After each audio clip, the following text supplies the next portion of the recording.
నల్గొండ కలెక్టరేట్లో రైతు commission chairman Kodanda Reddy అధ్యక్షతన జిల్లా స్థాయి బత్తాయి సాగుపై సమీక్ష సమావేశం నిర్వహించారు. కమిషన్ సభ్యులు, ఉద్యానవన మార్కెటింగ్ శాఖ అధికారులు, బత్తాయి రైతులు సమావేశంలో పాల్గొన్నారు. బత్తాయి సాగులో ఎదురవుతున్న సమస్యలు, మార్కెటింగ్ లోపాలు కమిషన్ దృష్టికి తీసుకొచ్చారు. రైతులు లాభాలు సాధించాలంటే చేయాల్సిన పనులపై తమ అభిప్రాయాలు తెలిపారు. సమావేశంలో అధికారుల పనితీరుపై ఆగ్రహం వ్యక్తం చేశారు కోదండరెడ్డి. ఏళ్ల తరబడి పాతుకుపోయిన వారిని బదిలీ చేయాలని కలెక్టర్కు ఆదేశించారు. అంతకుముందు నల్గొండ నగర శివారులో ఆదర్శ రైతు కోటిరెడ్డి వ్యవసాయ క్షేత్రాన్ని పరిశీలించారు కోదండరెడ్డి. బత్తాయి రైతులు పంట పండించడంలో సమస్యలు ఎదుర్కోవడమే కాకుండా దళారీ వ్యవస్థ కూడా పెద్ద ఎత్తున వీళ్ళని కుంగతీస్తున్నది.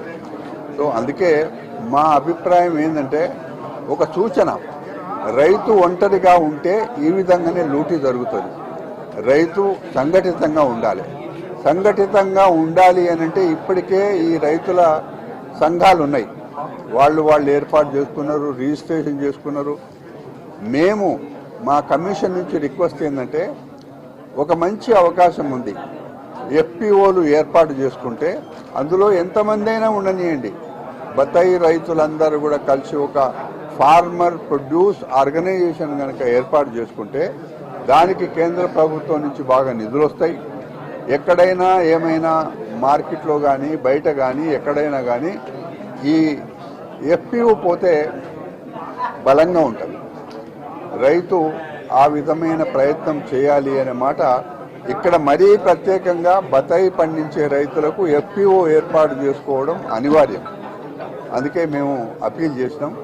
ఈరోజు చాలా ఓపికగా అనుభవజ్ఞులైన రైతులందరూ కూడా వచ్చి మాకు చాలా సూచనలు చేసినారు. ఆ సూచనలన్నీ అన్నీ కూడా మేము నోట్ చేసుకున్నాం. ఇవన్నీ కూడా మళ్ళీ హైదరాబాదులో మా కమిషన్ ఆఫీసులో అన్ని శాఖలకు సంబంధించిన అధికారులతో క్రోడీకరించి ముఖ్యమంత్రి గారికి, ప్రభుత్వానికి, అగ్రికల్చర్ మినిస్టర్ గారికి ఒక సమగ్రమైన నివేదిక ఇచ్చి భవిష్యత్తులో ఈ పంట కాపాడము ప్రభుత్వం కూడా, అందులో ముఖ్యంగా రేవంత్ రెడ్డి గారు ముఖ్యమంత్రిగా బాధ్యతలు చేపట్టిన తర్వాత వారి ఆలోచన విధానం అంతా వ్యవసాయం లాభసాటికి రావాలని, దాంట్లో ముఖ్యంగా హార్టికల్చర్ వ్యవసాయము బాగా తగ్గిపోయింది. దాన్ని పెంపొందించాలి అనేది ముఖ్యమంత్రి గారి ఆశయం. ఆ ఆశయంలో భాగంగా మేము ఇది బాగా పనికొస్తుంది.